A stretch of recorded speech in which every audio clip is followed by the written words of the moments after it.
I never wanted to live in an HOA neighborhood. Ever. But life has a twisted sense of humor. My grandfather, a rock legend from the 70s, left me his house and an unreal collection of vintage guitars, Les Pauls, Strats, a 58 Flying V, and a Gibson EDS, 1275 double neck, just to name a few. Priceless? Damn right. Sentimental? Even more. They weren't just guitars. They were history, infused with decades of music, sweat, and rebellion. But then came Karen. You know the type. The overtanned, power-hungry dictator of our local HOA. The kind of person who treats a clipboard like a badge of honor and a threat letter like scripture. The moment I moved in, she was on me. My front door was the wrong shade of brown. My grass was 0.5 inches too tall. My truck was not in harmony with the aesthetic of the neighborhood. And the worst crime of all, my garage, where I kept my grandfather's guitars, was too cluttered. I ignored her at first. I thought she'd get bored and move on to harassing some other poor soul about the height of their garden gnome. I was wrong. One morning, I woke up to a bright red violation notice taped to my front door. Urgent HOA notice. Dear homeowner, your property is in violation of HOA Regulation 14B, proper storage of household items. The garage is designated for vehicle storage, not personal collections. Failure to comply will result in fines and further action. Karen P., HOA President. I laughed. Out loud. Like hell I was going to clear out my garage because some tyrant in a pastel cardigan decided she didn't like my guitars taking up space. I crumpled the letter and tossed it. 2 days later, another warning. This time, it was a fine, $500. Oh, so she wanted to play dirty? Fine.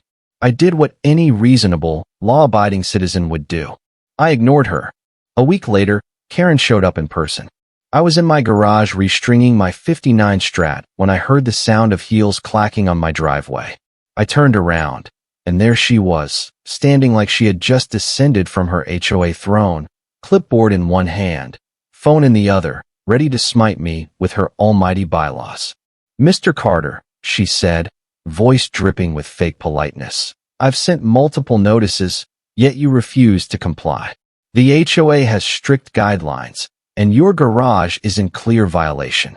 I leaned back, wiping my hands on a rag. Karen, this is my property.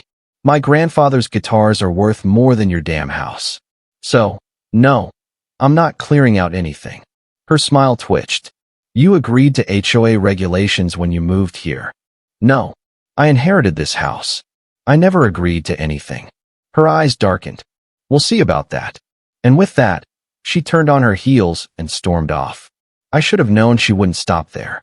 I should have seen it coming. But I never could have imagined what she'd do next. Because 3 days later, I woke up to the smell of smoke. Smoke. Thick, acrid, suffocating. I bolted upright in bed, my brain scrambling to understand what the hell was happening. The scent of burning wood and something else, something worse, filled my lungs. Then it hit me. The garage. I damn near tripped over myself sprinting down the hallway. By the time I threw open the door to the garage, the heat was already unbearable. Flames curled up the walls, licking the ceiling. My guitars, my grandfather's legacy, were swallowed by the inferno.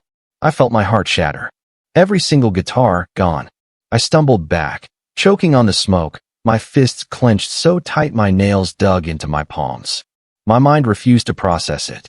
The 58 Flying V, the custom Les Paul, the EDS, 1275, they weren't just guitars. They were irreplaceable pieces of history. And now? Ash. Outside, the wail of sirens filled the night.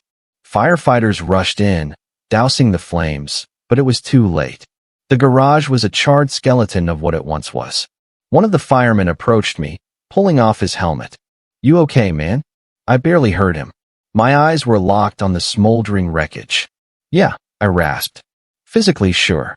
Mentally, I was about to burn the whole damn neighborhood down. The fire chief confirmed what I already knew in my gut. It was arson. There's no sign of an electrical short or accidental combustion, he said, flipping through his notes. Someone poured an accelerant, probably gasoline, directly in the garage. I felt my jaw tighten until my teeth ached. Can you find out who did it? We're checking security cameras in the area. If any neighbors have footage, we'll track it down. I nodded, but deep down, I already knew who was responsible. Karen. She had threatened me, fined me, harassed me. And when I refused to bend the knee, she set fire to my goddamn guitars. She probably thought I'd just give up, sell the house, and leave. But she had no idea who she was messing with. I wasn't going to let this go. The next morning, I started digging. I spoke with neighbors, checked for any Ring doorbell cameras, and by some miracle, I found gold. Mrs. Henderson, an older woman 2 houses down, had a security camera that faced the street. She was more than happy to let me check the footage. And there she was, Karen, 2:37 a.m., walking down the street, holding a red gas can. I stared at the screen, my fists trembling with rage. She did it. She actually did it. I made a copy of the footage and drove straight to the police station. By noon, the cops were at Karen's house. I stood across the street, arms crossed, watching as she stepped outside, all fake smiles and pastel perfection. That smile didn't last long. When the officers pulled out the warrant, her face drained of color. "Ma'am, you're under arrest for arson," one of them said. Her eyes darted around wildly until they landed on me. Pure hatred. "You," she screeched. "This is a mistake. I didn't do anything. Tell that to the security footage, Karen," I called back. As they cuffed her, she thrashed, screaming about how she was the president of the HOA and how she'd have them all fired. The cops? They didn't care. They shoved her into the cruiser, and just like that, she was gone. But this wasn't over. Not by a long shot. Because I wasn't just going to send Karen to jail. I was going to destroy everything she had ever built. And I knew exactly how to do it. Karen's arrest was only the first step. Sure, watching her get dragged away in handcuffs was satisfying as hell, but I wanted more. She had taken something priceless from me, my grandfather's legacy, my passion, my history. I wasn't just going to sit back and let the justice system do its slow, bureaucratic thing. No, I was going to burn her entire empire to the ground. Figuratively, of course. The day after Karen's arrest, I called up a lawyer. Not just any lawyer, the best damn attorney I could find. A guy who specialized in civil suits and was known for making people like Karen regret their entire existence. When I told him my story, he actually laughed. She burned collectible guitars worth how much? Easily over $500,000. His grin widened. "Oh, this is going to be fun." We filed a massive lawsuit against Karen for damages, destruction of property, and emotional distress. Given that I had rock-solid evidence, security footage, fire department reports, police testimony, my lawyer assured me that we were going to bleed her dry. But I wasn't stopping there. With Karen behind bars, the HOA was in full damage control mode. The board members scrambled, acting like they had no idea about Karen's antics. But I knew better. She had ruled with an iron fist for years, and there was no way she did all of this alone. So, I started digging. And what I found? Oh, it was beautiful. Karen had been embezzling HOA funds. Thousands of dollars mysteriously misallocated under vague expense reports. Falsified violations. She had been fabricating fines against homeowners and pocketing a percentage of the payments. Illegal foreclosures. She had bullied elderly residents into giving up their homes over unpaid fees that didn't actually exist, then sold their houses at a profit. This wasn't just petty HOA nonsense. This was criminal. And I had proof. I compiled everything: bank records, falsified HOA notices, whistleblower testimony from former board members, and sent the whole package to the police, the local news, the state attorney general's office. And then, for good measure, I leaked it online. Within 48 hours, Karen went from disgruntled HOA president to the most hated woman in the state. The local news stations ran exposés on her corruption. Homeowners came forward with horror stories of how she had terrorized them for years. The best part? She saw it all from jail. A neighbor who had a nephew in the police told me that she screamed at the TV in her cell when her face was shown on the news. And the internet? Oh, they had a field day. Memes, parody accounts, hashtags. Karen became a full-blown villain of the week. People were digging into her past, finding out she had pulled similar stunts in other neighborhoods before. There was no coming back from this. With Karen gone, the HOA was in shambles. The remaining board members panicked. Homeowners started demanding refunds for the fraudulent fines Karen had issued. Some threatened lawsuits of their own. Others just stopped paying HOA dues altogether. Then, the final nail in the coffin. The state launched an official investigation into the HOA. Turns out, when an HOA president gets arrested for arson and fraud, the government takes a real close look at the entire operation. And what they found? Yeah, it wasn't good. The HOA was dissolved. Karen's little kingdom? Gone. The ridiculous fines? The insane rules. All of it, wiped off the books. While all of this was happening, my civil lawsuit against Karen moved forward. She tried to play the victim, saying she had been under stress and that the fire was just an accident. Yeah, the judge didn't buy it. The verdict? She was found guilty of arson, destruction of property, and fraud. She owed me $750,000 in damages. She was sentenced to 7 years in prison. And the best part? She lost her house. The one she had terrorized the neighborhood from, seized and sold to pay off the damages. It was poetic justice. I didn't just take Karen down. I erased her. Karen's reign of terror was over. Her house? Gone. Her position in the HOA? Erased. Her reputation? Destroyed. Her freedom? 7 years in a cold, gray cell. But I wasn't done yet. Because while I had taken everything from Karen, there was still one final thing I needed to do. Make sure she could never rise from the ashes. I knew Karen. She was the kind of person who thrived on power. Control was her oxygen. Even from behind bars, I had no doubt she'd be scheming her way back into society, planning some way to rebuild her little empire. So, I made sure that would never happen. I contacted the National HOA Watchdog Organization. Yep, that's a real thing, and they take corrupt HOA officials very seriously. I submitted every document, every shady transaction, every fraudulent fine she had ever issued. I reached out to the homeowners she had scammed.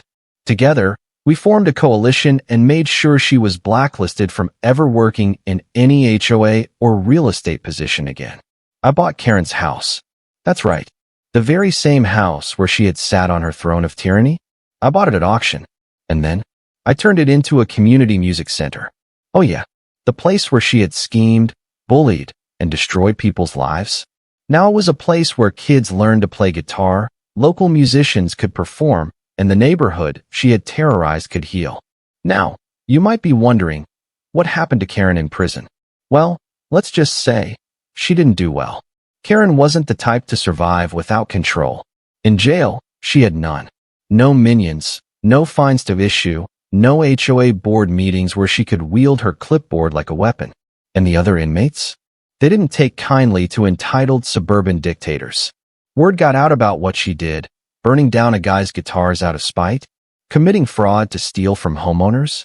Yeah, that didn't make her any friends. From what I heard, she spent most of her time in isolation because every time she was around the general population, things got rough. By the time she got out, she was a shell of the tyrant she used to be. A year after she was released, my friend ran into her. He saw her working as a cashier at a hardware store. A hardware store. The same kind of place where she probably bought the gas can she used to burn my guitars. And the best part? She recognized him. She knew that we knew. She had gone from ruling over a gated community like a dictator to struggling to make rent. She had no power, no control, no one to boss around. For the first time in her life, Karen had to follow the rules. And me? I walked into my new community music center, picked up a fresh new Les Paul, and played a little tune, one in memory of the guitars she burned. Justice had been served. Karen was gone. Her empire? Dust. And me? I was finally free. For the first time since inheriting my grandfather's house, I didn't wake up to threats, fines, or HOA notices shoved in my mailbox like passive-aggressive time bombs. The air felt lighter. The neighborhood, once a miserable, over-regulated nightmare, was finally alive. People started actually enjoying their homes. They put up garden gnomes, painted their doors however they damn well pleased, and parked their trucks in their own driveways without fear. It was everything Karen had tried to destroy, and it was beautiful. The hardest part, though, was what Karen had taken from me personally. No amount of revenge, no amount of money, could ever replace my grandfather's guitars. Those were one of a kind. Pieces of history that were now nothing but ash. But I wasn't going to let her take my love for music, too. With the insurance payout and the fat $750,000 settlement from Karen, I started over. I spent months tracking down rare, vintage guitars, hunting through auctions, private collections, and even getting in touch with some of my grandfather's old bandmates. One of them, an aging rock legend, donated his personal '62 Stratocaster to my collection, saying, "Your granddad would have wanted you to have this." That one. Yeah, I cried a little when I held it. Then came the biggest project of all, the Community Music Center. The place that once served as Karen's personal HOA war room was now a sanctuary for musicians. We set up a practice space, a small stage for local performers, and even started free guitar lessons for kids. The first time I saw a 10-year-old pick up a guitar and strum his first chords where Karen had once issued bogus fines, that was true justice. Now, I thought I'd never have to see Karen again. But fate? Fate has a twisted sense of humor. One day, while stopping by the hardware store for supplies, I saw her. She was wearing a cheap polo, standing behind the counter with a dead look in her eyes. The former HOA queen, the almighty dictator of the neighborhood, was now ringing up lawn fertilizer and paint cans for minimum wage. And she saw me. For a brief moment, I saw something flicker in her expression. Anger? Embarrassment? Desperation? Maybe all of them. She opened her mouth like she wanted to say something. Maybe a pathetic attempt at an apology, maybe another excuse. But I didn't give her the chance. I just smiled. A slow, satisfied, victorious smile. Then I picked up a red gas can, placed it on the counter, and slid it toward her. Her face went pale. I leaned in slightly and said, just loud enough for her to hear, "Careful with that. Wouldn't want it to get out of control." The look on her face? Priceless. I paid, walked out, and never looked back. Today, Karen is nothing but a bad memory. A cautionary tale of what happens when you think you can control people's lives without consequences. The HOA is gone. The neighborhood is thriving. And me? I sit in my music center, holding a new guitar, playing the same riffs my grandfather once played. His legacy didn't die in that fire. It just got a new beginning. And if Karen ever dares to crawl out of whatever hole she's hiding in, well, I'll be ready. Thank you for being with us. Please share in the comments where you are from and whether you liked everything, and see you next time.